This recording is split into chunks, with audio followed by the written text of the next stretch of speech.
Seventh pay commission অনুযায়ী WBPSC miscellaneous service অফিসারদের salary কত ডিটেলসে দেখাবো এই ভিডিওতে। নিউ স্যালারি কী হবে, গ্রস স্যালারি কী হবে, কতটা পরিমাণ বেতন বাড়বে ডিটেলসে দেখাবো। কারণ সেভেন্থ পে কমিশন ঘোষণা হয়েছে, আজ হোক কাল হোক লাগু কিন্তু হবেই। এখন যেটা চলছে সেটা হচ্ছে সিক্স পে কমিশন। তো সিক্স পে কমিশন ভ্যালিডিটি কিন্তু শেষ হয়ে গেছে। আর এই মুহূর্তে যারা চাকরি পাবে মিসলিনিয়াস অফিসারদের স্যালারি কত সেটাও দেখাবো। এখানে দুটো স্যালারি দেখাবো, একটা হচ্ছে সেভেন্থ পে কমিশন অনুযায়ী একটা স্যালারি, মানে এখন যারা চাকরি পাবে এই স্যালারিটাই যখন সেভেন্থ পে কমিশন লাগু হবে তখন নতুন স্যালারি কী হবে সেটাও দেখাবো। তো আর যারা নতুন চাকরি পাবে নতুন স্যালারিতে বেতন কত হবে, দুটো স্যালারি আমি দেখাবো। তো দেখে নেওয়া যাক গ্রস স্যালারি, ইনহ্যান্ড স্যালারি। তো সেভেন্থ পে কমিশনের হিসাবটা আমি পরে দেখাচ্ছি। আগে এখন যারা চাকরি পাবে এই স্যালারিটাই তো সেভেন্থ পে কমিশনে বাড়বে, তো এর জন্য আগে এখনকার স্যালারিটা দেখতে হবে। তো এগুলো আমি পরে দেখাচ্ছি। প্রচুর বেতন বাড়বে সেভেন্থ পে কমিশনে, এই হিসাবটা আমি পরে দেখাচ্ছি। আগে এখনকার স্যালারিটা দেখতে হবে। তো এই মুহূর্তে যারা চাকরি পাবে তো শুরুতেই বেসিক পে হবে 32,100 টাকা। তো এখন ডিএ 18% আছে, 4% কিন্তু ঘোষণা হয়ে আছে, এখনও দেয়নি, জিও বার হয়নি। তো জিও বার হলে সেটাও পাওয়া যাবে। তো যেটা আছে আমি সেটাই দেখাচ্ছি। তো 18% ডিএ, ডিয়ারনেস অ্যালাউন্স। তো ডিএ সবসময় বেসিকের হয়, তো বেসিকের 18% ডিএ হলে 5,778 টাকা।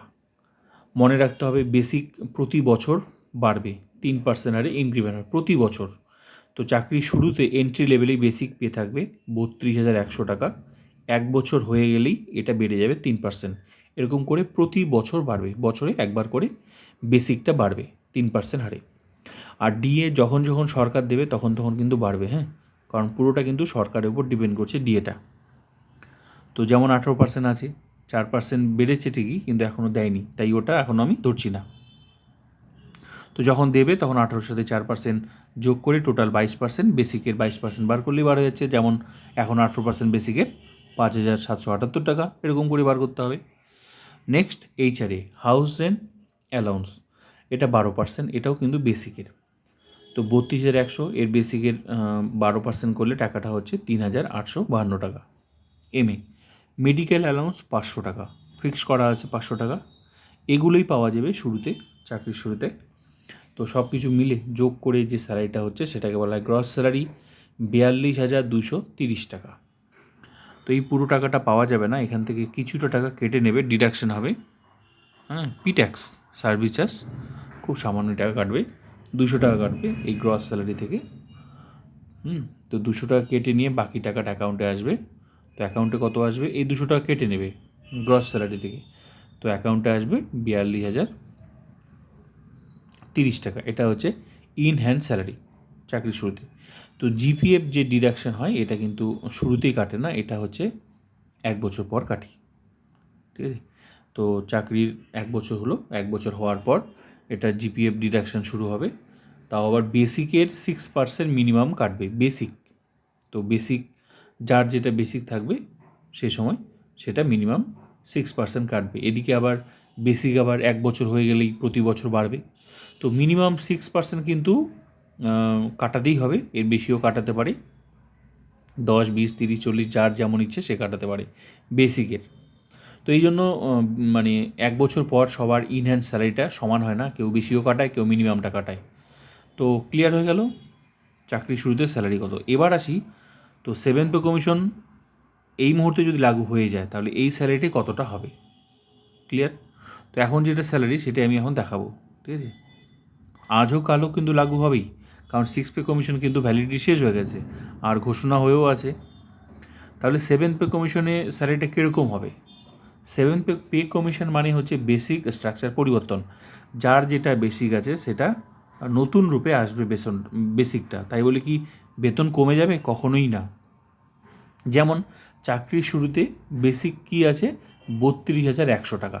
এবার এই স্যালারিটাই হচ্ছে সেভেন্থ পে কমিশনে কীভাবে হবে আমি সেটা দেখাচ্ছি, কতটা বাড়ার সম্ভাবনা রয়েছে, নতুন স্যালারি কী হবে। তো 32,100, তো পে কমিশন মানে হচ্ছে বেসিক স্ট্রাকচার পরিবর্তন, যার যেটা বেসিক আছে যখন নতুন পে কমিশন আসবে এই বেসিকটার সাথে একটা সংখ্যা গুণ করা হবে। তো গুণটা কত গুণ করবে? সম্ভাবনা রয়েছে 2.57। কেন সম্ভাবনা রয়েছে এবার আমি দেখাচ্ছি। তো 7 পে কমিশনের হিসাবটা বুঝতে হলে আমাদেরকে আগে এই মুহূর্তে যে স্যালারিটা চলছে 6 পে কমিশন 2019 রোপা অনুযায়ী এই স্যালারির হিসাবটা আগে আমাদেরকে দেখতে হবে। এখানে যে হিসাবটা আছে যেটাকে বলা হয় ফিটমেন্ট ফ্যাক্টর, যে 2.57। তো এখন যেটা চলছে সেটা 6 পে কমিশন। তো 5 থেকে 6 এসেছিল 2.57, মানে যখন 6 পে কমিশন এসেছিল তো 5 পে কমিশন থেকে 6 পে কমিশন এসেছিল। তো 5 পে কমিশনে যার বেসিক ছিল সেটার সাথে একটা গুণ করা হয়েছিল। কত গুণ করা হয়েছিল? 2.57 গুণ করা হয়েছিল। তো ধরে নেওয়া যেতেই পারে এবারও কিন্তু 6 থেকে 7 যখন আসবে 2.57 গুণ করার সম্ভাবনা রয়েছে। তো কেন বললাম আমি দেখাচ্ছি।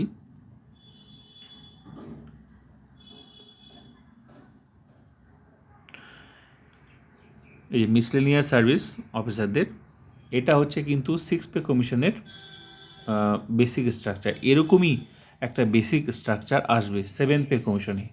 তো এখানে এই যে 32,000 লেভেল, এই যে 32,100, এই যে 32,100 শুরুতেই চাকরির শুরুতেই এটা হচ্ছে মিসলেনিয়াস অফিসারদের বেসিক স্ট্রাকচার, মানে শুরুতেই এটা কিন্তু 6 পে কমিশনের। এই অনুযায়ী সবাই বেতন পাচ্ছে এখন। তো এখানে এই যে শুরুতে 5 পে কমিশনে কত ছিল? 12,270 টাকা। যার যেমন এই যে ওল্ড এন্ট্রিতে আছে না, ওল্ড এন্ট্রিতে এক একজনের বেসিক, এগুলো সবার যার যেটা বেসিক সেভাবে লাভ দিয়ে এসেছে শুরুতে এন্ট্রি লেভেলে। লেভেল 1-এ দেখে নেওয়া যাক এই যার যেটা বেসিক। তো মিসলেনিয়াস অফিসারদের 12,270 টাকা 5 পে কমিশনে ছিল। তো 1 লাফে এসেছে কত? 32,100। তো কীভাবে আসলো?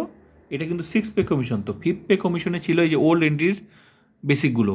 তো এটা যেহেতু কী বলে মিসলেনিয়াস অফিসারদের বেসিক স্ট্রাকচার, তো এখানে 12,270 এটা 5 পে কমিশনের যে লাভ দিয়ে এসেছিলো 32,100। এই যে লাভ দিয়ে আসলো 5 থেকে 6 কত গুণ করেছিল? 2.57 গুণ করেছিল, যেটা আমি এখনই দেখালাম 2.57। এটাকে বলা হয় ফিটমেন্ট ফ্যাক্টর। তারপর কি আসলো 32,100। আমি যেটা বললাম প্রতি বছর 3% ইনক্রিমেন্ট হবে যতক্ষণ না 7 পে কমিশন আসে। এখানে যে দেখা যাচ্ছে বেসিক স্ট্রাকচার এই অনুযায়ী বেতন হবে। এই যে 32,100 শুরুতেই বেসিক থাকবে 32,100, তারপরের বছর 33,100, তারপরের বছর 34,100, তারপরের বছর 35,100, এরকম করে প্রতি বছর 3% হারে ইনক্রিমেন্ট হবে। এরকমই একটা লম্বা লিস্ট, একটা বেসিক স্ট্রাকচার কয় বছরের আসবে। যেমন এখানে আছে, যেমন এখানে একটা প্রতি বছর সেট করা আছে যার যেটা বেসিক, প্রতি বছর 3% হারে ইনক্রিমেন্ট হতে থাকবে, অটোমেটিক বাড়বে এটা প্রতি বছর। তো যতক্ষণ না 7 পে কমিশনটা আসে ততক্ষণ এই অনুযায়ী স্যালারি হচ্ছে সবার, এখনও হবে যতক্ষণ না আসে। তো এখানে কত গুণ করেছে দেখালাম? 2.57। তো এবারও প্রবল সম্ভাবনা 6 থেকে 7 প্রবল সম্ভাবনা রয়েছে 2.57। তো 32,100 সাথে যদি 2.57 গুণ করা হয় তাহলে নতুন বেসিক হচ্ছে 82,497 টাকা, অনলি বেসিক। কিন্তু স্যালারি হতে গেলে কি লাগে? স্যালারি হতে গেলে তো শুধু আর বেসিক দিয়ে হয় না, স্যালারি হতে গেলে কত কিছু থাকে। একটা বেসিক থাকে, একটা ডিএ থাকে, একটা এইচআরএ থাকে, একটা এমএ থাকে, সব কিছু মিলে একটা স্যালারি হয়, যেটাকে গ্রস স্যালারি। আর গ্রস স্যালারি থেকে সামান্য কিছু টাকা কাটলেও তো সেটা নিজের নামেই জমা থাকবে, শুধু ওই পি ট্যাক্সটাই যেটুকু নেয়, তা পি ট্যাক্স তো খুবই সামান্য। তাহলে শুধু এই যে 7 পে কমিশনে প্রবল সম্ভাবনা 2.57, কিন্তু যাই হোক গুণই হবে কিন্তু।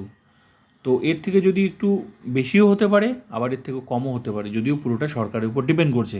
যেহেতু 5 থেকে 6 গুণ করেছিল 2.57, তাই ধরে নেওয়া যেতেই পারে আবারও সেটাই হতে পারে, হওয়ার সম্ভাবনা রয়েছে। ঠিক আছে? তো 2.57 গুণ হলে 82,497 টাকা। এবার শুরুতে ডিএ থাকতেও পারে, নাও থাকতে পারে, পুরোটা সরকারের উপর ডিপেন্ড করছে। তারপর এইচআরএ তো থাকবেই, কারণ ঘর ভাড়া ছাড়া তো মানুষ থাকতে পারবে না, ঘর ভাড়া তো অবশ্যই থাকবে। এমএ তো অবশ্যই দেবে। তাহলে গ্রস স্যালারিতে 82,400 এটা থাকবে, প্লাস আরও 3টা যোগ হওয়ার সম্ভাবনা। তাহলে বেতন কোথায় দাঁড়াচ্ছে বোঝা যাচ্ছে? 7th পে কমিশনে। একটা কথা মনে রাখতে হবে, এটা যখন আসবে, এই যে নতুন বেসিকটা যখন সেবে, এরকম একটা আমি যে স্ট্রাকচার দেখালাম, এরকম একটা বেসিক স্ট্রাকচার আসবে। এখানে 82,497 এটা এন্ট্রি লেভেলে থাকবে। তখন যারা আবার নতুন চাকরি পাবে, তখন শুরুতে কিন্তু এই এন্ট্রি লেভেলটা থাকবে এটাই। আর এই মুহূর্তে যাদের যেটা বেসিক আছে সেটা তো নতুন রূপে বেসিক আসবে, তারপর বাকিগুলো তো হবেই। আবার প্রতি বছর কিন্তু এই 82,497 এটাও আবার ইনক্রিমেন্ট হবে 3% হারে। তো নিয়ম হচ্ছে, যখনই পে কমিশন আসে তখন যার যেটা বেসিক আছে সেটাকে একটা গুণ করা হবে, যেটাকে বলা হয় ফিটমেন্ট ফ্যাক্টর। তো প্রবল সম্ভাবনা এই 2.57। তো এবার দেখে নেওয়া যাক আরেকটা হিসাব, তাহলে সুবিধা হবে। যেমন এই যেটা, এটাও কিন্তু 6 পে কমিশনের হিসাব। এই অনুযায়ী এরকমই কম বেশি একটা বেসিক স্ট্রাকচার আসবে 7 পে কমিশনে। এই অনুযায়ী সবাই স্যালারি পাচ্ছে এখন। তো এখানে দেখে নেওয়া যাক, এই যে 47,400 একজনের বেসিক ছিল 5th পে কমিশনে 47,400। তো 1,00,000-এ 6 পে কমিশনে আসলো কত? বেসিকটা বাড়লো 1,28,900। এরকম ওল্ড এন্ট্রিতে যার যার যেমন বেসিক সেভাবে বেড়েছে, কিন্তু ওই গুণ কিন্তু একই ছিল 2.57, আর বাকিটা রাউন্ড ফিগার। তো জাম দিয়ে পে কমিশনের নিয়ম হচ্ছে, একবারই জাম মারবে গুণ করে, গুণ করার পর প্রতি বছর 3% আর ইনক্রিমেন্ট হবে। এখানে এগুলো যেগুলো দেখা যাচ্ছে সেগুলো কিন্তু প্রতি বছর ইনক্রিমেন্ট হচ্ছে 3% হারে, প্রতি বছর রাউন্ড ফিগার দিয়ে। তো এদের যদি 47,400 5th পে কমিশন ছিল, 1,00,000 এই মুহূর্তে চাকরির শুরুতে 1,28,900, এটা 6 পে কমিশন এখন সবাই যে পাচ্ছে। তো এখানে বেসিক আছে 1,28,900 শুরুতে, তারপর 1,32,000 প্রতি বছর বাড়বে এরকম। তো এরকমই যদি 2.57, মোট কথা যার যত বেসিক তার তত স্যালারি বাড়বে। তো 32,100 বেসিকের আমি দেখালাম, 82,000 সামথিং। তো এখানে যদি 1,28,900 কারো বেসিক হতে পারে এই মুহূর্তে যারা চাকরি পাচ্ছে, তো সেটা হতে পারে। তো এখন দেখার বিষয় হচ্ছে, এখানে কিন্তু যেগুলো কারো 25,200 ছিল, যার যেমন বেসিক ছিল সেভাবে বেড়েছে। যেমন এখানে 35,600 বেড়েছে 95,100। তো এরা তো বেতন পাচ্ছে, চাকরি করছে এখন, সবারই স্যালারি। এদের তো প্রচুর বেসিক ছিল সেই সময় 5th পে কমিশনে। ঠিক তেমনি 32,100 এখন, 32,100 সেটাকে গুণ করে 2.57। তো সেই সময় তো এদেরও বেসিক ছিল, তো এই গুণটা কিন্তু সবার ক্ষেত্রেই করা হয়েছিল 2.57। এদের ক্ষেত্রে সেটা করা হয়ে 1,08,900। তো 35,600 যার বেসিক ছিল 5th পে কমিশনে, 95,100, তারপর প্রতি বছর 3%। এরকমই একটা মোট কথা এখন যার যেটা বেসিক আছে এটা ওল্ড এন্ট্রিতে চলে আসবে, তারপর জাম মেরে, যেটা আমি দেখালাম, যদি 2.57 গুণ করে তাহলে কেমন জাম মেরে আসবে, তার প্রতি বছর 3% ইনক্রিমেন্ট হবে। এরকমই একটা লম্বা স্ট্রাকচার দেখতে পাওয়া যাবে 7th পে কমিশনে। আবার প্রতি বছর সেটা আবার ইনক্রিমেন্ট হবে। তবে দিয়ে কিন্তু সরকারের উপর ডিপেন্ড করে, দিয়ে বাড়তেও পারে নাও বাড়তে পারে, কিন্তু এই বেসিক কিন্তু যখন পে কমিশন আসবে, জাম দিয়ে আসলো, ফিটমেন্ট ফ্যাক্টর হিসেবে আসলো, তারপর প্রতি বছর ইনক্রিমেন্ট হবে।